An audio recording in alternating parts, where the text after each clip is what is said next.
அது நேரில் பார்க்குறவங்களுக்கு தெரியும், சோஷியல் மீடியாவில் பார்க்குறவங்களுக்கு தெரியும். டிவியில் தான் அவ்வளோவா காட்ட மாட்டாங்க. டிவியில் காட்ட மாட்டாங்க. ஆனால் இது டிவி காலம் இல்லை. நான் 10 வருஷத்துக்கு முன்னாடியே நான் என்னோடய வீடியோ இருக்க நீங்கள் பார்க்கலாம். இனி வரப்போகிற தேர்தலோட முடிவுகளை சோஷியல் மீடியா தான் முடிவு செய்யணும். ஐடிவிங்க தான் முடிவு பண்ணும்.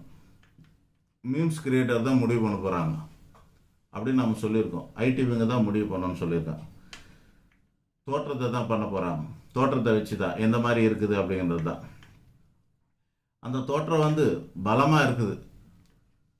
அண்ணாமலைக்கான கூட்டம் பயங்கரமாக இருக்குதுங்கிற தோற்றம் அப்படியே இருக்குது. அதை மறைக்கவும் முடியல.